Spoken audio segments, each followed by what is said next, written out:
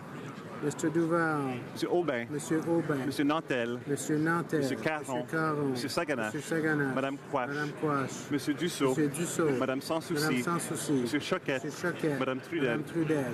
Mr. Weir. Mr. Weir. Ms. Benson. Ms. Benson. Mr. Stetsky. Mr. Stetsky. Mr. Cannings. Mr. Cannings. Mr. Johns. Mr. Johns. Ms. Malcolmson. Ms. Malcolmson. Mr. McGregor. Mr. McGregor. Ms. Hardcastle. Ms. Hardcastle. Ms. Ramsey. Ms. Ramsey. Ms. Jolibois. Ms. Jolibois. Ms. Blaney, North Island, Powell River. Ms. Blaney, North Island, Powell River. Monsieur Fortin. Monsieur Fortin. Monsieur Plamondon. Monsieur Plamondon. Monsieur Thériault. Monsieur Thériault. Monsieur Boudria. Monsieur Boudria. Ms. May, Saanich Gulf Islands. Ms. May, Saanich Gulf Islands.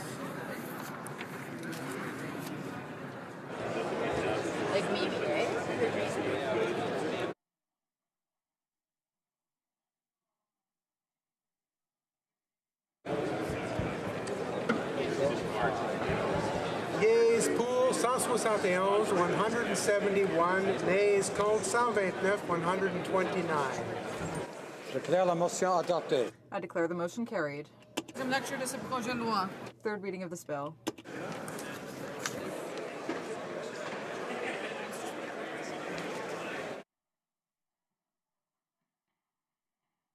Colleagues, I think it's notable that tonight was the first time calling the vote for Clerk Jeremy LeBlanc.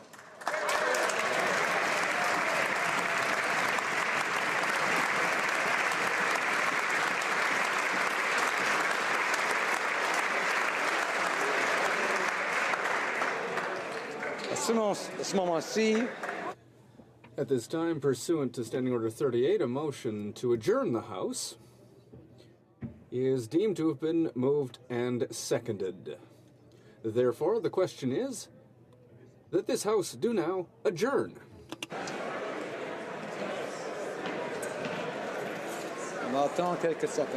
Wait a couple of seconds.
Order. I encourage members to take their conversations outside. We're not actually adjourned yet. This is the adjournment debate.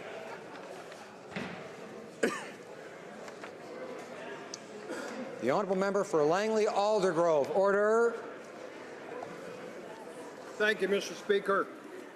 Mr. Speaker, on April the 13th, I asked the Prime Minister why he has not yet appointed a Minister for Seniors. And this is a very important question. As you know, 1 in 6 Canadians is a senior. There are already more seniors in Canada than youth. In 13 short years, 1 in 4 Canadians will be a senior. It's extremely important that our country is prepared for this critical change in Canada. We need the federal government to make this one of their highest priorities. We need the Prime Minister to appoint a Minister for Seniors, and we need a national seniors strategy. Unfortunately, Mr. Speaker, we have a federal government now that is playing politics with seniors. The Prime Minister has appointed a minister for youth himself, a minister for families, children, and social development, but not a minister for seniors. In the last Parliament, there was a minister for seniors, but this government thinks that some Canadians are more important than others, more important than youth, families, and children. They're more important than seniors. Mr. Speaker, the Minister of Families admitted at committee that the Liberals will not appoint a minister for seniors because they believe ministers for groups of people are only good for photo ops. Why does the minister think that seniors are only good for photo ops? Why does the minister think that youth and the Minister for Families are only good for photo ops? Mr. Speaker, Canadian seniors built this great country, and they continue to have a very positive impact on our country. They make important contributions to families, to the workplace, and to communities. As official opposition critic for seniors, I've met with many seniors across Canada. They're very concerned with the approach that the government is taking.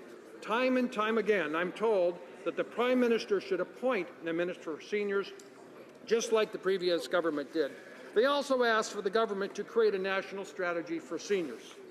I recently attended a roundtable for seniors in my riding of Langley-Aldergrove, and they requested two things: a national senior strategy and a minister for seniors. An organization called 411 Seniors Centre Society wrote to the Prime Minister recently, highlighting the many unique needs of seniors and how concerned they are that there is no minister for seniors. They wrote, quote, "We discovered that 6 ministers have mandates to address specific issues related to seniors. A further 7 ministers will be dealing with matters which, while not addressing seniors specifically, will have implications for us. We are concerned that these arrangements carry the potential for fragmentation and even contradiction. Instead, we ask that you act to ensure a focused, coordinated, and comprehensive approach to policy and programs addressing seniors. Our preference would be that you appoint a minister responsible for seniors to coordinate and monitor progress," end quote. Mr. Speaker, Canadian seniors are very concerned with the government's broken promises. But it's never too late to do the right thing. I encourage the government to keep the promises that they made, respect all Canadians equally, work constructively with all members of this Parliament. I ask the government to appoint a minister for seniors and to work with us on a national seniors strategy. Thank you. The Honourable Parliamentary Secretary to the Minister of Families, Children and Social Development. Well, thank you, Mr. Speaker, and I want to thank the honourable member for the opportunity to reiterate this government's commitment to seniors and to highlight once again the concrete measures in our first budget to support Canadians who have earned the right to a secure and dignified retirement, our seniors. We on this side of the House value the contribution that older Canadians have made and continue to make to our communities, our workplaces, and our families. We are taking concrete steps to support this important component of Canadian families and Canadian society. One of the first measures that this government initiated when it came to office was to cancel the previous government's plan to raise the age of eligibility for old age security benefits from 65 to 67. Without these benefits, Mr. Speaker, seniors aged 65 and 66 would have faced a much higher risk of living in poverty, and that is not acceptable, Mr. Speaker. The 20% of people aged 65 and 66 with the lowest income would have lost 35% of their income with that measure, while the 20% with the higher income would only have lost 5%. Not fair, Mr. Speaker. In addition, the previous government had not been able to produce proof showing that their irresponsible move was based on sound economic research. In fact, Mr. Speaker, the Minister of Families, Children and Social Development researched this very issue as a leading university professor of economics and demonstrated that the current system was viable. He also stated in this House that his findings contributed to his decision to seek public office prior to the last election. And as a consequence, Mr. Speaker, I am very proud to serve with this minister in this House.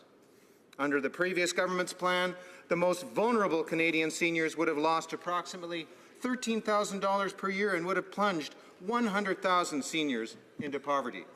As a percentage of Canada's GDP, the estimated cost of restoring the age of eligibility to 65 represents an increase of less than a third of a percentage point in old age security expenditure in 2029. Next, this government is increasing the guaranteed income supplement top-up benefit by $947 annually, Mr. Speaker, for the most vulnerable single seniors, many of whom are women. This action represents a 10% increase to the total maximum guaranteed income supplement benefits available to the lowest income single seniors. It will improve, Mr. Speaker, the financial security of about 900,000 single seniors across Canada and help to lift thousands of seniors out of poverty. We are also moving ahead with concrete actions to ensure that couples living apart for reasons beyond their control, such as in a long-term care facility, will receive higher benefits based on their individual incomes. Mr. Speaker, most of the measures that I have just enumerated are contained in Bill C-15, the Budget Implementation Act. I would encourage members from across the way to join with this government and support this important piece of legislation for seniors, for the middle class, for children, and for all Canadians. Mr. Speaker, it's not about a title. It's about the substance of the actions that are being taken and the real difference these actions will make in the lives of older Canadians now and in the future. Mr. Speaker, on behalf of the Minister of Families, Children and Social Development, the Minister responsible for seniors issues, I am proud to say that we are delivering on the promises we made to Canada's seniors. Thank you, Mr. Speaker. The honourable member for Langley Aldergrove. Mr. Speaker, I appreciate the comments of my colleague across the way. I'm going to put down my prepared text, and I'm going to ask him to do the same thing. The question is very simple. It's what Canadians want is a minister for seniors and a national seniors strategy. That's what they're asking for across this country. And unfortunately, the member did not address that at all. So I've put down my prepared text. I'm going to ask him to speak from the heart and honestly tell this House why the government is refusing to appoint a minister for seniors. Mr. Speaker, the question, I'll repeat it, why is the government appointing a minister for seniors? That's what the Canadians, seniors, want answered. They don't want him to talk about other things. Why are they not appointing a minister for seniors? Parliamentary Secretary.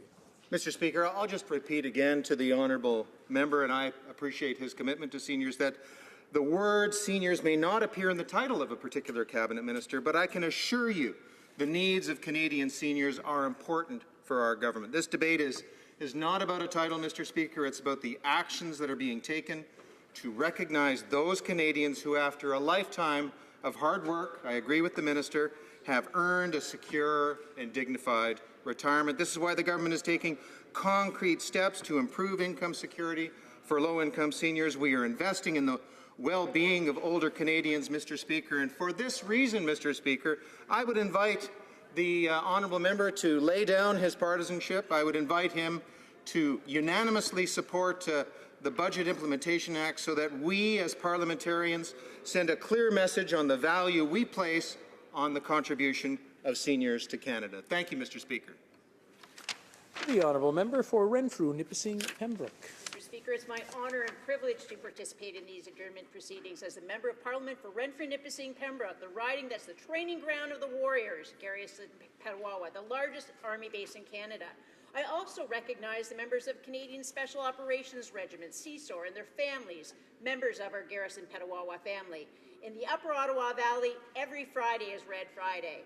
I ask all Canadians to remember the brave women and men of the CSOR Regiment as they proudly represent our nation in the international war against terrorism with a special pause for Red Friday. To the troops and their families who are watching these proceedings, thank you. I have your back. My question to the Minister of National Defence regarding the disdain the Liberal Party has for the women and men who serve in Canada's military is based on the comments I've received from the people who matter most in this debate. the men and women who wear the uniform of a Canadian soldier. When I was first elected back in 2000, the wounds were still raw over the political decision by the Liberal Party to punish all the members of the Canadian Airborne Regiment over the actions of a few individuals by disbanding the entire regiment. The Airborne Regiment was thrust into the impossible task of trying to be peacekeepers in a war zone where there could only be combatants and peacemakers. The members and the veterans of the Canadian Airborne Regiment deserve better from their government. They became a convenient scapegoat for the decade of darkness that followed our mission to Somalia. The decade of darkness was kicked off in the 1993 election when a Liberal Party leader, Chrétien, showed the Liberal Party's traditional disdain for our men and women in uniform when he canceled the Sea King medium-lift helicopter replacement contract. History is repeating itself today, with a stall to manipulate the evaluation process on the need to replace the CF-18 fighter jet aircraft, and without a competitive tender. We know what happened 10 years after the helicopter contract was canceled. Canadian soldiers suffered preventable casualties on the bomb-laden roads of Afghanistan. The parliamentary secretary to the Minister of National Defence has stumbled through the excuse that as members of a military coalition, other coalition members will provide for the Canadian lack of equipment. We know from our helicopter experience in Afghanistan that countries will look after their own troops first, and rightly so. Only after their needs are met may there be an opportunity for Canada to hitch a ride. Under the Liberals, Canada had the reputation as the freeloader of NATO. Our troops had to beg for rides or contract for transport if it was available from other countries because the Liberals refused to buy any new heavy-lift airplanes. Our troops were sent into the desert with forest green uniforms. The Liberal record under the decade of darkness is clear. The Liberal Party refused to buy any new jets. It was our Conservative government that put an end to the decade of darkness. Every time we bought new equipment, the Liberals opposed it. And now they're again choosing politics over buying the best equipment for our troops. With that kind of record, nobody believes their misinformation. Why would anyone believe them when the facts are clear? What was truly unfortunate in the response from the Minister of Defence when he responded to the fact that Liberals hold the women and men who proudly wear the uniform of a Canadian soldier in utter disdain was the complete distortion of the Liberal record over the last 20 years. They slashed and burned, resulting in a decade of darkness, as so stated by the Chief of Defence Staff, General Rick Hillier. Honourable Parliamentary Secretary to the Minister of National Defence. I have to give the honourable member credit for her continuing attack on the so-called decade of darkness. She has a talent for non sequiturs that is really quite gratifying. She starts out by saying, we are proud of our military history. Well, of course, we're all proud of our military history. The Liberal budget is a deceitful betrayal. So we jump from proud of our military history to the Liberal budget is a deceitful betrayal. No facts to actually support anything having to do with the proud military history or how you support this concept that is a deceitful betrayal. The Liberal Defence Review is a shameful attempt to cover up the disdain from the Liberals. Well, we haven't even got off the ground with respect to the Defence Review. We haven't had one in 20 years. Maybe it's just a basic good idea, Mr. Speaker, to start with, finding out what the people of Canada want from their military. It is, after all, a massive operation. It's $18.6 billion operation, more than 100,000 people that work for D&D, the sixth largest budget in Canada after the federal government and the top four provinces. It is a massive operation.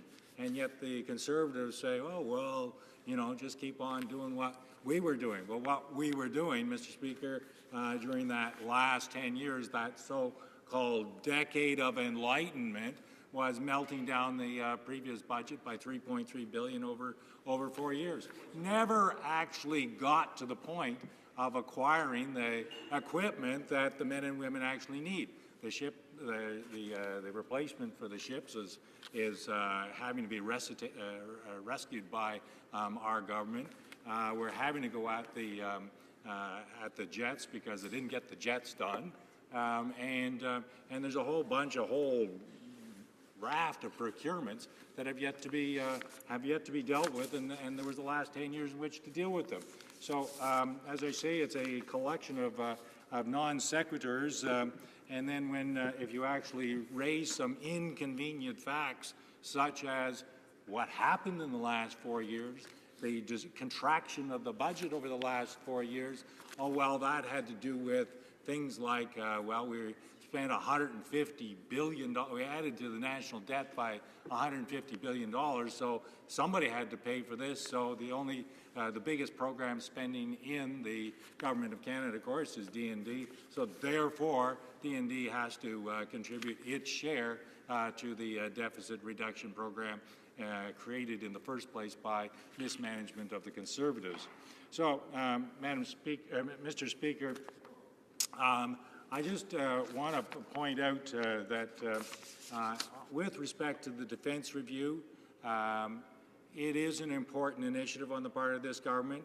It is rather important that we as politicians, we as ministers, we as members of the government ask Canadians what it is that they want out of their military, what it is that they are prepared to spend.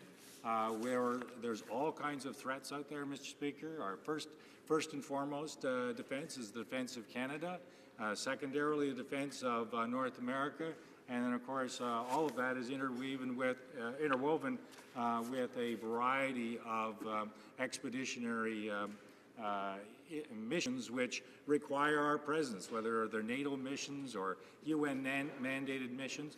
This is a massive operation, Mr. Speaker, and something that Canadians need, and so hardly showing disdain for Canadians. Rather, we are appreciating that Canadians should have a lot to say about their own military. The honourable member for Renfrew, Nipissing Pembroke. Mr. Speaker, under the Conservative watch, the defence budget increased from $14.5 billion to $20.1 billion in 2014 to 15 on a cash basis, up 38%. Our budget boosted the built-in annual increases for baseline defence spending from 2% to 3% starting in 2017, which would have added almost $12 billion over 10 years to defence budgets. The significant progress we made in procurement and operational capabilities is even more remarkable when you consider the pathetic state of affairs in 2006 after 13 years of Liberal incompetence and neglect. We modernized our military armored vehicles, tanks, patrol planes, and frigates. We acquired new air transport capabilities that Canada's never possessed before. 5 C-17 Globemasters, 17 C-130J Hercules tactical transport planes, 15 Chinooks, and Canada began to take possession of the new CH-148 Cyclone maritime helicopters for search and rescue operations. We launched a $36.6 billion state-of-the-art made-in-Canada shipbuilding program, the largest in Canadian peacetime history, including the new Arctic Offshore Patrol. The Honourable Parliamentary Secretary to the Minister of Defence. The honourable member misses some rather salient facts, and while she says, the budget spending ramped up to $21 billion, and that was largely driven by the operational needs of Afghanistan, she neglects to mention that by the time this government came into power, it had been melted down to about $18.6 billion. And Mr. Speaker, she also neglects to mention that the built-in escalator actually increased the budget this year by $301 million.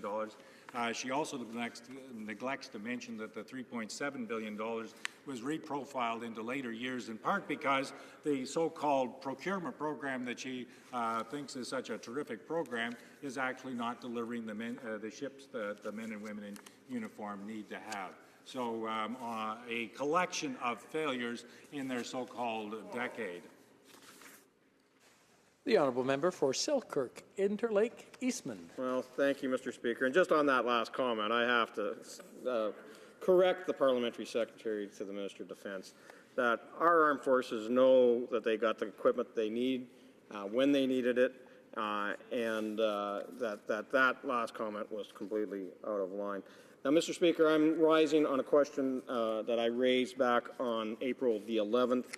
when General Jonathan Vance, our Chief of Defence Staff, said that the battle against ISIS has no end in sight. He went on to say that Canadians should prepare for more Canadian Armed Forces casualties with the expansion of the mission on the ground in Iraq.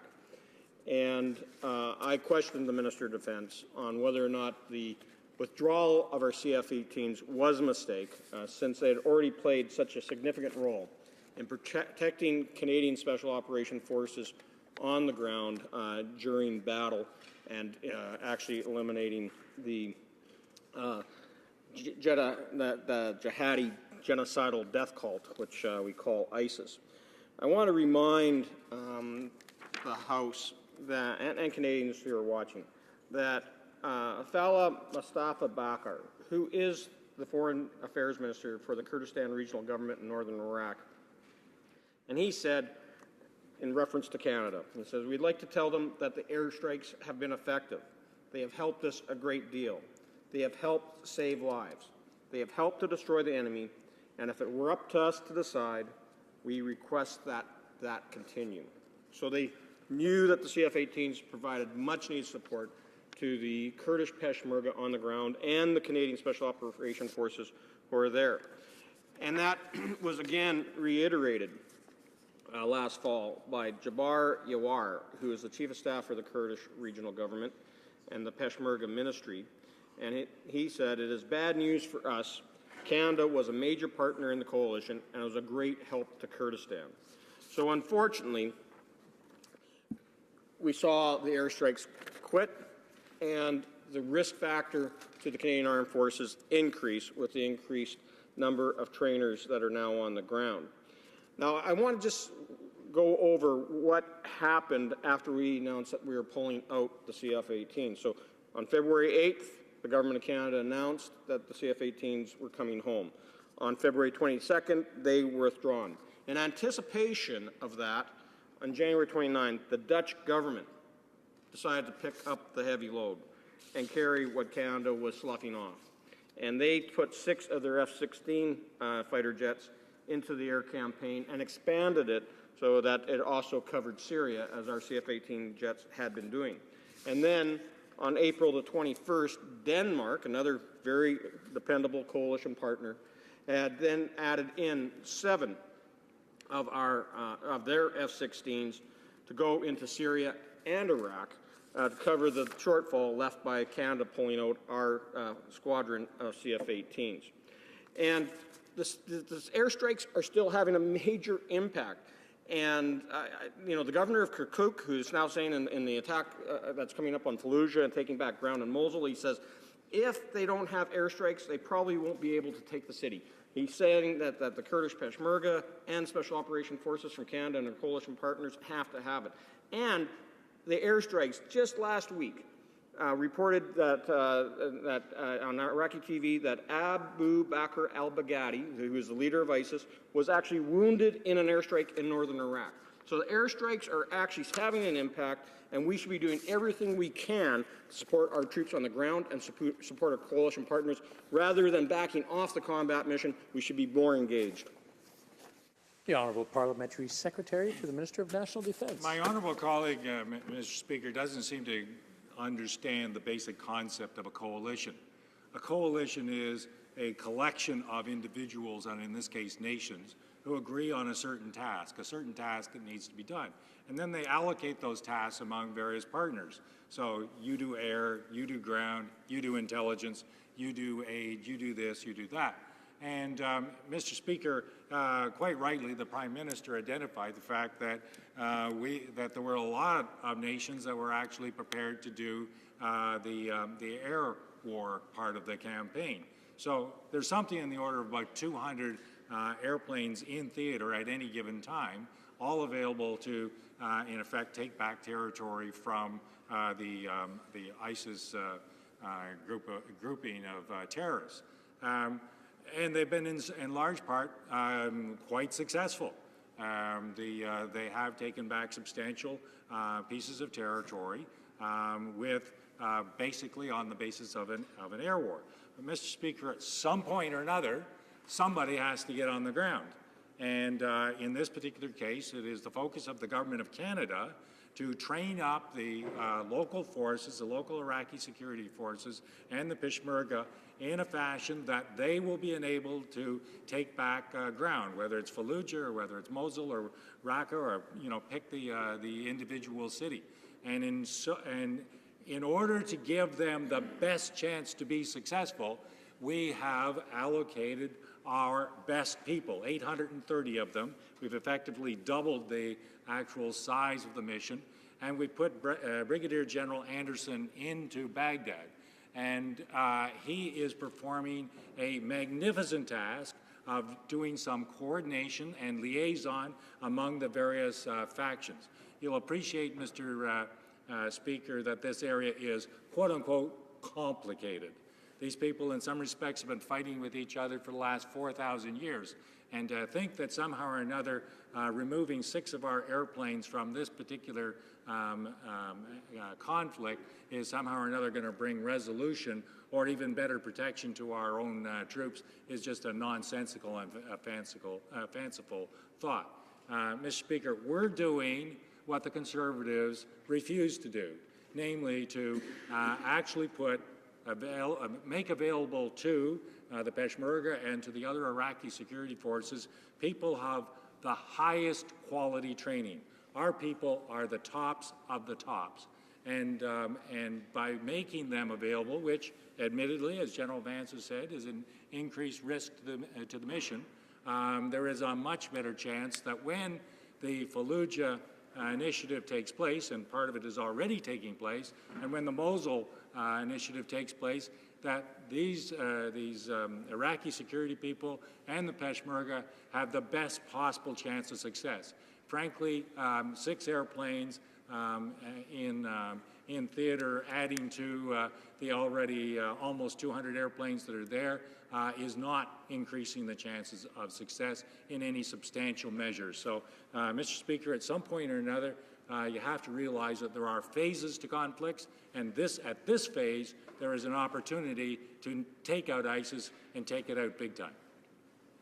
For Selkirk, Interlake, Eastman. Well, thank you, Mr. Speaker. The Parliamentary Secretary is being disingenuous when he's trying to suggest that the rules of engagement for fighter jets are the same across the board. Nothing supplants the force protection that's provided by having your own fighter jets in theater. Their first role is to protect our forces on the ground.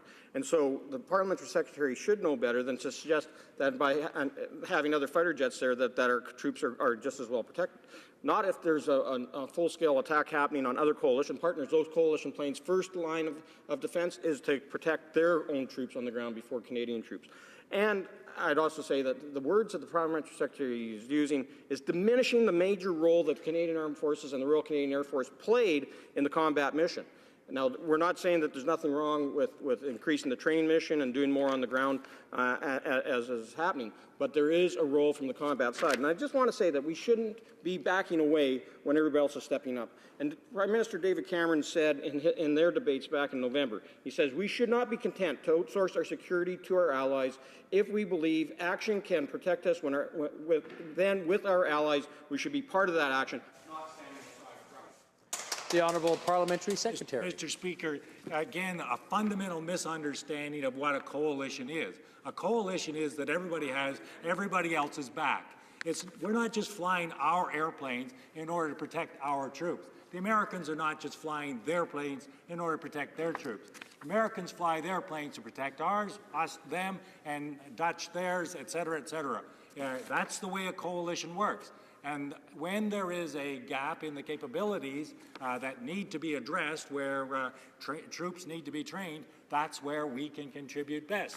And I have to say, Mr. Speaker, to therefore attribute a disrespect for the people that fly our airplanes and have been flying for the last years, it's just absolutely wrong. That's just a nonsensical statement. And I want to just go to a statement by John Kerry, United States Secretary of State, says, so Canada is deeply invested in this, and we need that partnership. Pleased that the Prime Minister's honored his campaign decision. Thank you, Mr. Speaker. La motion portant... The motion to adjourn the House is now deemed to have been adopted. Accordingly, the House stands adjourned until tomorrow at 10 a.m. pursuant to Standing Order 24-1.